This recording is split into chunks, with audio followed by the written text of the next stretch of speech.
Luc chapitre 23, ils se levèrent tous et ils conduisirent Jésus devant Pilate. Ils se mirent à l'accuser, disant « Nous avons trouvé cet homme, excitant notre nation à la révolte, empêchant de payer le tribut à César, et se disant lui-même Christ, roi. » Pilate l'interrogea en ces termes « Es-tu le roi des Juifs ?» Jésus lui répondit « Tu le dis. » Pilate dit aux principaux sacrificateurs et à la foule « Je ne trouve rien de coupable en cet homme. » Mais ils insistèrent et dirent « Il soulève le peuple en enseignant par toute la Judée, depuis la Galilée où il a commencé jusqu'ici. » Quand Pilate entendit parler de la Galilée, il demanda si cet homme était galiléen. Et ayant appris qu'il était de la juridiction d'Hérode, il le renvoya à Hérode, qui se trouvait aussi à Jérusalem en ces jours-là. Lorsqu'Hérode vit Jésus, il en eut une grande joie, car depuis longtemps il désirait le voir à cause de ce qu'il avait entendu dire de lui, et il espérait qu'il le verrait faire quelques miracles. Il lui adressa beaucoup de questions, mais Jésus ne lui répondit rien. Les principaux sacrificateurs et les scribes étaient là, et l'accusaient avec violence. Hérode, avec ses gardes, le traita avec mépris. Et après s'être moqué de lui et l'avoir revêtu d'un habit éclatant, il le renvoya à Pilate. Ce jour même, Pilate et Hérode devinrent amis, d'ennemis qu'ils étaient auparavant. Pilate, ayant assemblé les principaux sacrificateurs, les magistrats et le peuple, leur dit « Vous m'avez amené cet homme comme excitant le peuple à la révolte, et voici, je l'ai interrogé devant vous, et je ne l'ai trouvé coupable d'aucune des choses dont vous l'accusez, ni Hérode non plus, car il nous l'a renvoyé, et voici, cet homme n'a rien fait qui soit digne de mort. Je le lâcherai donc après l'avoir fait battre de verges. » À chaque fête, il était obligé de leur relâcher un prisonnier. Ils s'écrièrent tous ensemble « Fais mourir celui-ci et relâche-nous Barabbas !» Cet homme avait été mis en prison pour une sédition qui avait eu lieu dans la ville et pour un meurtre. Pilate leur parla de nouveau dans l'intention de relâcher Jésus. Ils crièrent « Crucifie ! Crucifie-le » Pilate leur dit pour la 3e fois « Quel mal a-t-il fait ? Je n'ai rien trouvé en lui qui mérite la mort.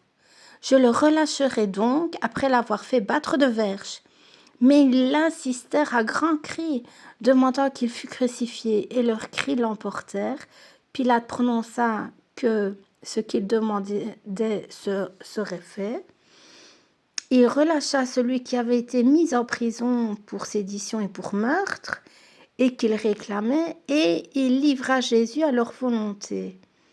Comme il l'emmenait, ils prirent un certain Simon de Cyrène, qui revenait des champs, et le chargèrent de la croix pour qu'il l'apportât derrière Jésus.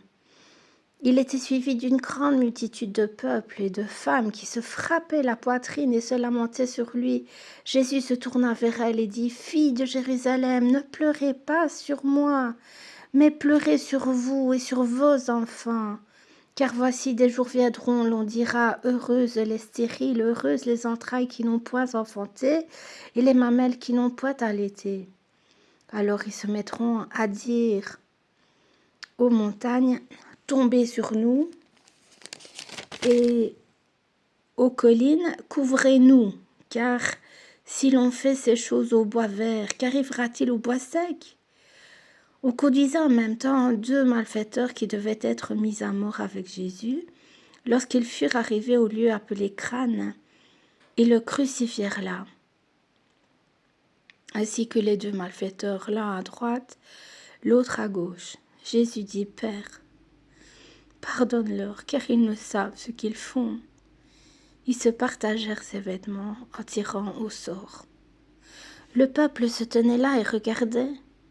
Les magistrats se moquaient de Jésus en disant « Il a sauvé les autres, qu'il se sauve lui-même s'il est le Christ, l'élu de Dieu. » Les soldats aussi se moquaient de lui, s'approchant et lui présentant du vinaigre. Ils disaient « Si tu es le roi des Juifs, sauve-toi toi-même. » Il y avait au-dessus de lui cette inscription « Celui-ci est le roi des Juifs. » L'un des malfaiteurs crucifiés l'a juré, disant: N'es-tu pas le Christ? Sauve-toi toi-même et sauve-nous.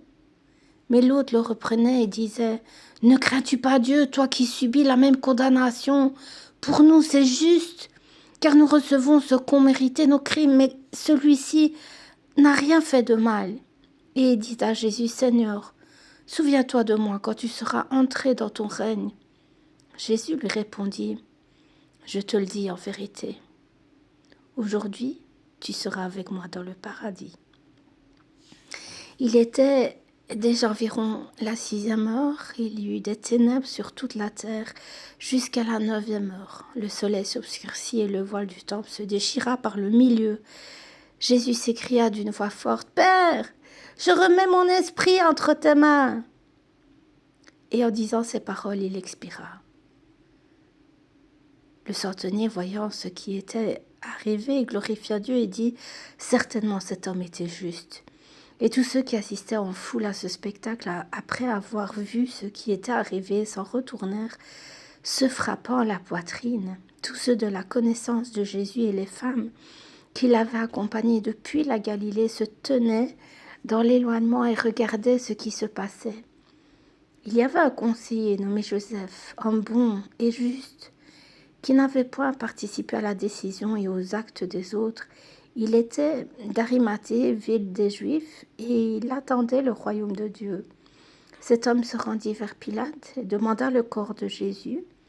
Il le descendit de la croix, l'enveloppa d'un linceul et le déposa dans un sépulcre taillé dans le roc où personne n'avait encore été mis. C'était le jour de la préparation et le sabbat allait commencer. Les femmes qui étaient venues de la Galilée avec Jésus accompagnèrent Joseph, virent le sépulcre et la manière dont le corps de Jésus fut déposé, et s'en étant retournées, elles préparèrent des aromates et des parfums, puis elles se reposèrent le jour du sabbat selon la loi.